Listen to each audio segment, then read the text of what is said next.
democracy, not only the Parliament of Ghana, but also in the interest of all members of Parliament.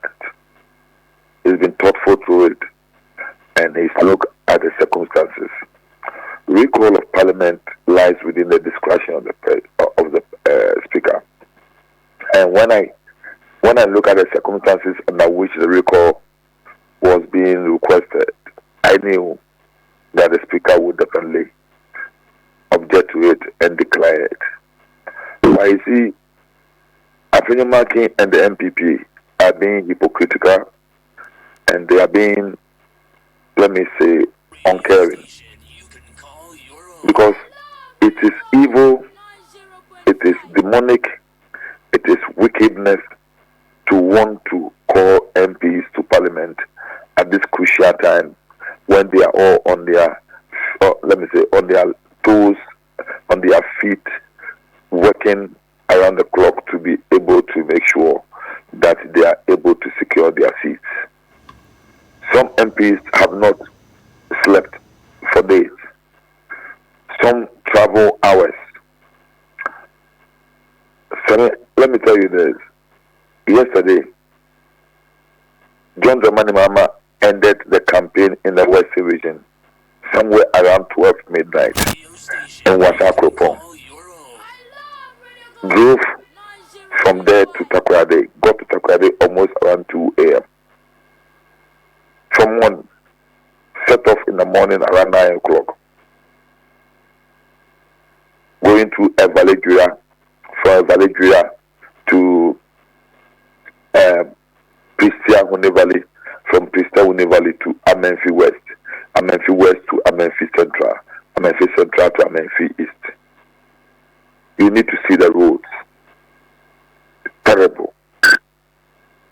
We have to drive close to about 1 hour 30 minutes through bush, virtually bush. So when people are going through such difficult situations, the least you can do is to wait for them to go through this terrible period of their lives before you call them to come and sit down and discuss other issues. It is purely a case of Afenimaki not being sensitive to the plight of members of Parliament. And does that include his side? And when you talk about the members of Parliament, are you talking about your side alone or to every member of Parliament? Every member of Parliament. Look, our friends within the MPP, a lot of the MPs, they were totally disgusted with the recall. And some of them, since the Speaker's decision, have expressed their joy and happiness. Because they were scared that if the Speaker had accepted, they were going to be whipped through the three-line whip to get them to get to Parliament against their desire of continuing the work in their constituencies. Because a lot of them are in fact going through difficult time in their constituencies because of the harsh economic conditions their incompetent government has bestowed upon the people. Some of them are going to their constituencies, they're being driven away by supporters, their own supporters, not even NDC supporters in their constituencies. Some of them are being pelted with water and with oranges in their constituencies. They lament to us that things are tough. Their own government have made things unbearable for them. They are not unable. Some of them said they send their people to the constituencies to campaign house to house, and the people are insulted. So now when they are going on house to house, they don't even wear their party t-shirt because they don't feel safe wearing their party t-shirt to go around even places like Kumasi and Ashanti region. They are hooted at and they are embarrassed. And you want them to leave their constituencies and come to Parliament to do what you call government business. Agent. You see, the annoying part is the fact that the last recall, people left their constituencies and came to Accra. Nothing was done the whole day. We wasted money. We wasted the taxpayers' money, and for nothing. And at this crucial time, you're going to call people again to come. But he said the business was urgent. At this moment in time, let me tell you, the most urgent need in Ghana is for us to have a stable, peaceful country. And that can only be ensured through a very successful democratic process on the 7th of December. That is the priority of all Ghanaians. I see. Does the fact that the speaker addresses him as, in fact, you've been in parliament for some time, does the fact that the speaker addressed him as a leader of government business mean anything, rather than a majority leader? A lot. Because you see, Senator, as of today, the speaker's ruling, the last time we met in parliament, when the forces were vacated, has not been varied in the House. The Supreme Court, the so-called Supreme Court's decision, has not been communicated to the House. We have our own process and procedure of communication. We have to meet in plenary for the Speaker to communicate that decision to us, the decision of the Supreme Court to us, and then indicate that by that decision he is varying the decision he took the last time. Until that is done, the status quo remains. And Afenyomakin is only leader of government business and not majority leader. As of now, automatically the majority leader is Honorable Atukezo Forsen. So the speaker was right. The speaker is so much experienced, and unless you understand that, you always think that he is playing politics. No. He is playing according to the rules of the game. The business you saw, are those businesses that can be dealt with in 2 days, or even after the election? If Parliament is called to yes. Can all of them be dealt with before you hand over? Those things he listed as urgent government business, I don't see any agency about them. Look, Sarah, if Afenyomakin really thought that those businesses were urgent, we will have handled those things before the last adjournment sent down by the Speaker. Or we could have even dealt with them on the day that they refused to sit in the House on the last recall. How do you say that giving tax waivers to funny companies are urgent government business? Please, they must give us a break. We know what they are doing, but they will come for it after the 7th of July 2025. All those illicit tax waivers in the name of one district, one factory, but actually they become conduit for siphoning taxpayers' money. We know what is happening. We know those government apparatus who are going to people and asking them to apply for tax waivers. And then when they are granted, they go back and take 50% of what the people will have paid to government. We are not going to be part of this useless and shameless, thievery of state funds through tax waivers. How did the campaign in the Western region go? Super. We give praise to God Almighty for His mercies and favor. God has been good. God has been good. All that I need to say this morning is to ask all NDC supporters, all Ghanaians, to continue to pray to God for strength for His Excellency John Dramani Mahama. I am amazed at his energy to be on the road from morning to evening every day. He is the principal speaker at every rally, getting onto the platform, getting down, getting to cars, driving through difficult from morning to evening. Sometimes I look at him and I ask myself, where does this gentleman get his energy from? He's so strong. And apart from that, his cognitive is just so sharp. So sharp. He remembers everything. Every constituency, he knows their peculiar problems and addresses them. And he will make reference to you when we're in power. This is what we intended to do. This. John Mama is just amazing. He's just amazing. We thank God for him. Look, we need somebody who knows the problems of Ghana. like his bedroom. At this time, we need him. And you see, there's so much excitement about the campaign. Bro, yesterday we got to Wasako from Amenfi East Constituency, a place called Japa. It's amazing. We got there around 8:30 to 9. And the crowd, the whole park, football park was full.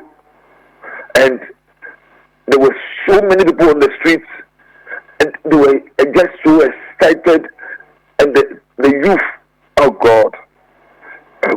I've gone around the country, Western region, something else. I think I saw a lot of promise in the Eastern region, Nkoko, Mampo, Aburi, and other places. I'm yet to see what will happen in Ashanti region.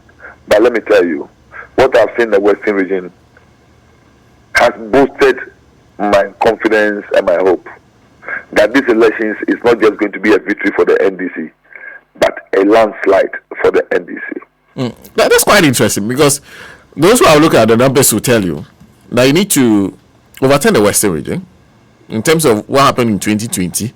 Do same for Central region. You need to do better in Ashanti region, improve your performance in the Eastern region, win your strongholds convincingly, Volta region, Northern region, among others, win them convincingly, overturn even Northeast. From what you're saying from the campaigns, would you achieve those results? We'll even surpass it.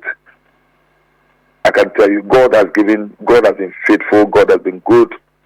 We thank him, we give him all the glory and the praise wherever we have gone to, what I've seen on the ground. So now, one significant aspect of the campaign is the fact that we are not seeing the aged, we are not seeing the elderly people, we are not seeing my contemporaries. We are seeing the youth of this country. The youth of this country are clamoring for a change.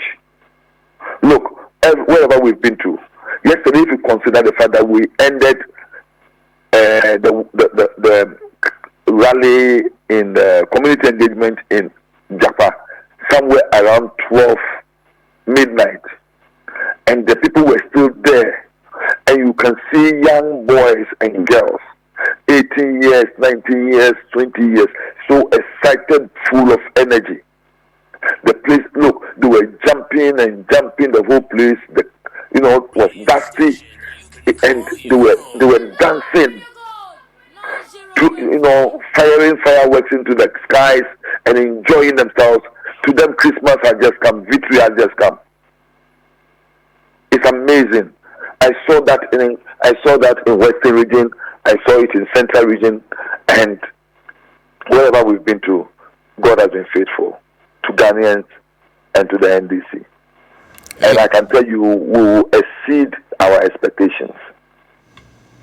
We will make Ghanaians happy. And Ghanaians will glorify God. Ghanaians will be happy that they once again proving to politicians that they cannot take them for granted, and they will not take the vote for granted. This will be a lesson to any politician who come to power by lying to the people and also thinking that he can take the people for granted. The people will punish you for it. The MPP are going to be punished heavily in these elections throughout the country. We're going to step in the Ashanti region from this weekend. And I know Ashanti region, from what I've seen so far, I've been in Ashanti region for almost the whole year. I've been going in and out. Every month I go to Ashanti region to do one work or the other for the party. And I can tell you,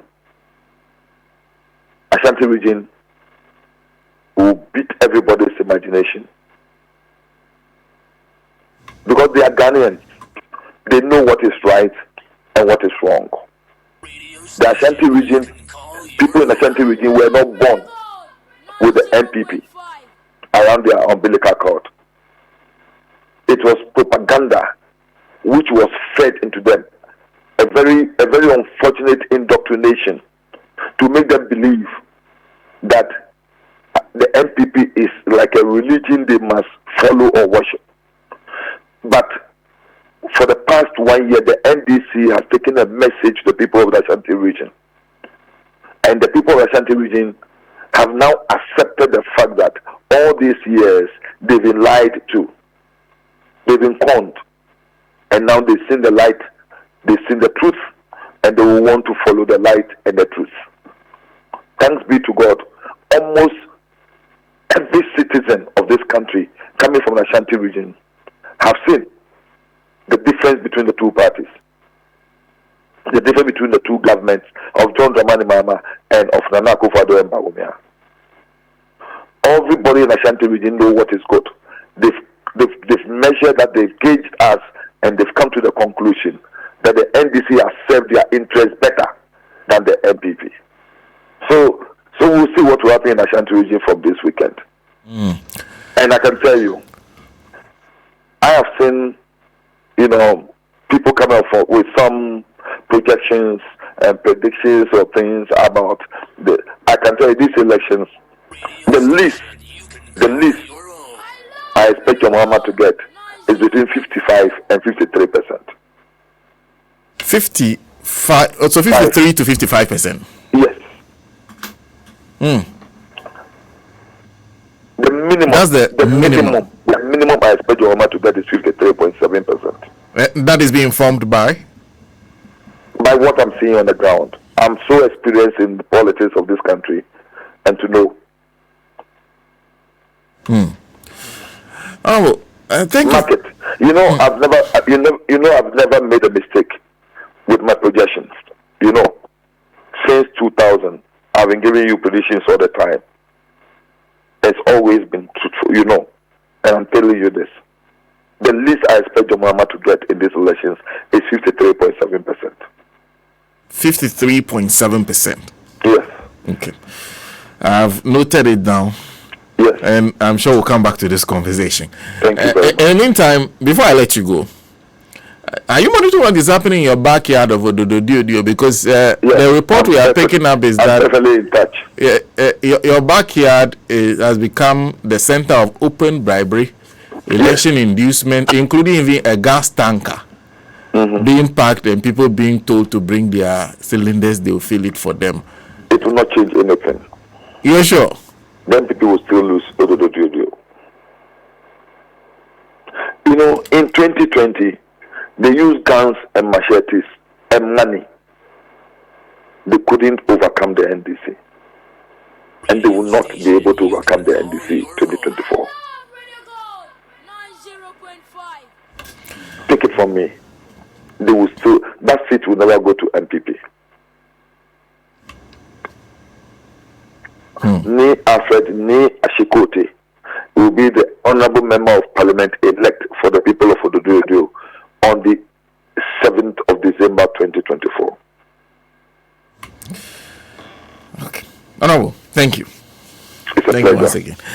Is a member of parliament for Ododo constituency here in the Greater Accra region, Honorable Nii Lante Vanderpuye speaking to us. So we started from parliament, went into the elections, ended up in his backyard. So